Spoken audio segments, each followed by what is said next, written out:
شاعری کے حوالے سے اور شعر کے حوالے سے وہ صرف ملک صاحب کے لیے نہیں بلکہ ہم سب کے لیے ایک بہت اہم باتیں تھیں شاعری کے حوالے سے. اور شعر کیا ہوتا ہے, شعر کیسے کہنا چاہیے, میرا خیال ہے یہ پورے شعراء کے لیے بھی ایک بڑی رہنمائی کا باعث ہے. اب ہم آتے ہیں پھول سے لپٹی آگ کی طرف. آپ کیوں ہنس رہے ہیں؟ نصرت یاد ہے آپ سے پوچھ رہا ہوں, لپٹی کے لفظ پر آپ ہنسے. جناب خالد محمود ملک کی کتاب کا نام پھول سے لپٹی آگ کچھ ایسا ہے کہ اس آگ میں جل جانے کو جی چاہتی ہے. اور جب میں نے ان کا کلام پڑھا تو ایسا لگا کہ پھول سے جو آگ لپٹی ہوئی ہے وہ کہیں اور سے نہیں آئی, خود پھول کے اندر سے آئی. دوسرے لفظوں میں یہ وہ تخلیقی آگ ہے جو خالد محمود نے کتاب میں الفاظ کی صورت میں بھر دی ہے. کتاب کھولتے ہی ان کی خاندانی روایات اور عظمت کا اعتراف لازم ہے کہ ان کے والد صاحب کو بھی علم و ادب سے خصوصی لگاؤ تھا, اور یہی ذوق اور یہی ٹھہراؤ انہیں ورثے میں ملا ہے. اپنے والد سے جو انہوں نے حاصل کیا اب وہی اپنے بچوں میں بھی منتقل کرنا چاہتے ہیں. ڈاکٹر بھرت عباس صاحب چلے گئے, وہ خالد صاحب وہی اپنے بچوں میں بھی منتقل کرنا چاہتے ہیں. تم میرے بعد بھی میرے بچوں بس میرے خواب کے امیر ہیں. ان کی غزل خالص کلاسیکی انداز کی ہے, تاہم کہیں کہیں جدید لہجے کی جھلک لشکاریں مارتی ہے. تخلیقی رچاؤ ان کی فنی ریاضت اور مطالعے کی سمت نمائی کرتا ہے. ان کی تخلیقی صلاحیت کا خاصہ یہ ہے کہ کسی غزل کو گھسیٹ کر طویل نہیں کرتے, یعنی تخلیقی موڈ جہاں رک جانے کا اعلان کرتا ہے غزل بھی وہی رک جاتی ہے. اس تناظر میں ان کی فردیات خاص طور پر قابل ذکر ہے کہ انہوں نے کسی ایک اچھے شعر کی تخلیق کے بعد کثرت شعر, یہ کثرت سین سے ہے, انہوں نے کسی ایک اچھے شعر کی تخلیق کے بعد کثرت شعر کی وہ غیر ضروری مشق کر کے اسے کثرت شعریہ سے اسے کثرت شعر میں نہیں بدلے. یعنی کسی ایک اچھے شعر کی تخلیق کے بعد کثرت شعر کی غیر ضروری مشق کر کے اسے کثرت شعر میں نہیں بدلے جس کے اکثر شعراء عادی ہوتے ہیں.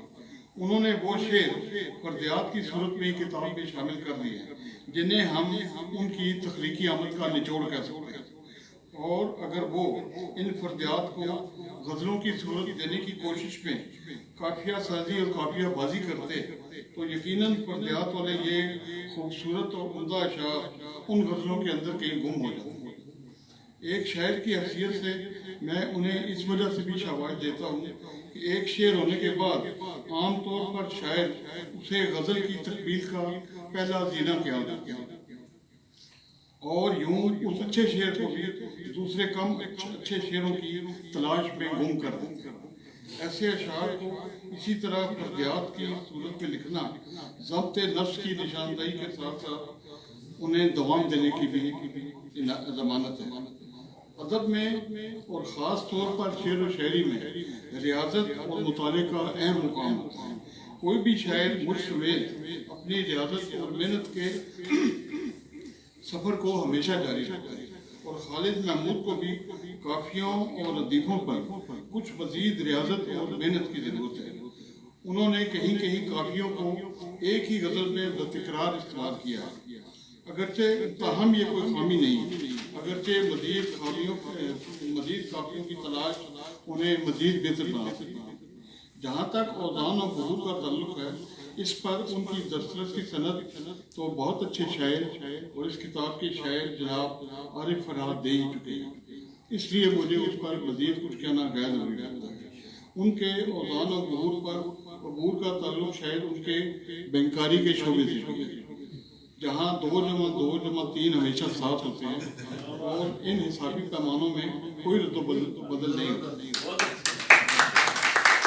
اسی طرح عروض و ظہور کے اوزان بھی ناقابل تبدیل ہوتے ہیں, اور چونکہ حساب دان نپی تلی بات کے عادی ہوتے ہیں اس لیے خالد محمود ملک بھی چھوٹی بحر میں زیادہ کامیابی سے اپنا اظہار کرتا ہے. بلا شبہ چھوٹی بحر میں بڑا شعر نکالنا بڑی بات ہے, اور خالد محمود نے ایسا کر دکھایا۔ یہاں میں ان کے چند اشعار پیش کر کے ان کی شاعری کی نمایاں خصوصیت سیل ممتنع کی طرف اشارہ کرنا چاہوں گا، اور پہلے دو اشعار مذہبی تناظر میں اور باقی دوسرے حوالے سے ہیں۔ بلالی اذانیں حسینی ادائیں، بلالی اذانیں حسینی ادائیں ہیں نوری فضائیں مدینہ مدینہ۔ اور ایک اور دیکھیے گا کہ اقلیم کائنات کا طالب حسین ہے، کافی پر غور کیجیے۔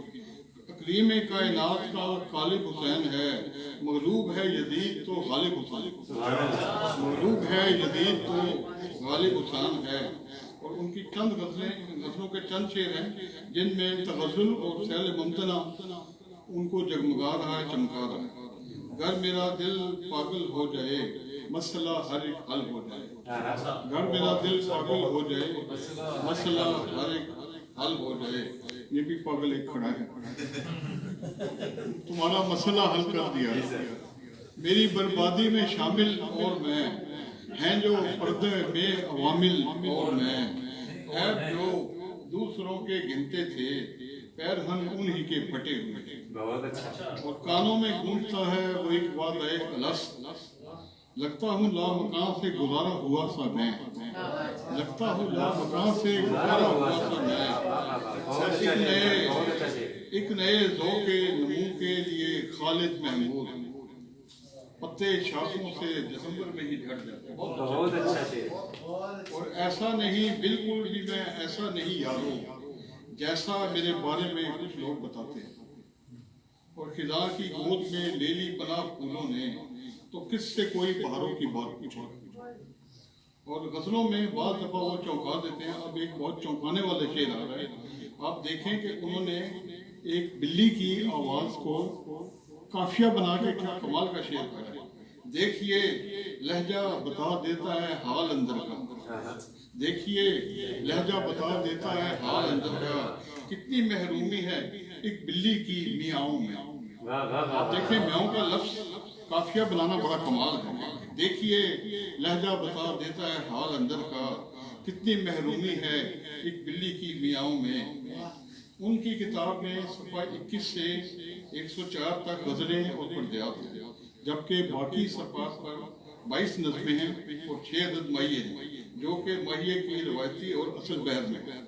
ان کی نظمیں بڑی جاندار ہیں لیکن نظموں کا اقتباسات دینے سے بات نہیں پاتی، اس لیے ان کی صرف ایک نظم کورونا پر بات کرنا چاہوں گا جو دراصل ہمارے معاشرے کی ان تمام برائیوں اور علتوں پر لکھی گئی ہے جو کورونا سے زیادہ زہریلے ہیں اور جن کی وجہ سے ہی ہمارے وطن کے پھول سے بدن سے کورونا کی آگ لپٹ گئی۔ چند شعر دیکھیے۔ چھپی چھپی سی عذابتیں ہیں، عجب عجب سی رکاوٹیں ہیں، خیرت کی ساری گراوٹیں ہیں، خلوص میں بھی ملاوٹیں ہیں، منافرت ہی منافرت ہے، منافقت ہی منافقت ہے، منافقت کی سزا ملی ہے، سزا کی صورت وبا ملی۔ یہ پوری نظم ہمارے معاشرتی منظرنامے کو کی ایسی کامیاب عکاسی کرتی ہے کہ اس کا شمار اہم نظموں میں ہونا چاہیے۔ اب آخری پیراگراف ذرا آپ دل پر ہاتھ رکھیے۔ خواتین حضرات، خالد محمود ملک کی آدھی کتاب کوئی 2 سال پہلے شائع ہوئی تھی، آپ کی توجہ چاہیے یا میں آپ کو سنوں؟ خالد محمود ملک کی آدھی کتاب کوئی 2 سال پہلے شائع ہوئی تھی۔ آدھی یوں کہ کتاب جس کا نام ذوق نمو تھا، اس میں آدھی شاعری ان کی اور آدھی ملک جاوید اختر صاحب کی۔ اس کتاب پر تو میں نے اس لیے کچھ نہیں لکھا تھا کہ ایک سے زیادہ شعراء کا کلام یکجا شائع ہو تو کچھ موازنے اور مقابلے کسی فضا بن جاتی ہے۔ سچ شکر کہ اب وہی شاعری اس کتاب میں بھی شامل ہے اور مجھے اس پر کچھ کہنے کی آزادی مل گئی کہ دل ہو یا کتاب، اس کے جوہر اسی وقت کھلتے ہیں جب کوئی دوسرا نہیں ہوتا۔ آخری بات یہ کہ کتاب کے آخر میں پورے 1 درجن شعراء اور ناقدین نے ان کی شاعری پر اپنی قیمتی رائے دی ہے، چنانچہ میں بھی ان تمام آراء کے ساتھ اپنی یہی رائے شامل کرتا ہوں کہ خالد محمود واقعتاً ایک بہت عمدہ شاعر ہے جن کی تخلیقی صلاحیتیں انہیں مزید بہت آگے لے جائیں گی بس یہی ہے کہ وہ بینکاری کے ہم وقتی شعبے ہم وقتی پیشے کے ساتھ ساتھ شاعری کو کچھ مزید وقت دے. وما علینا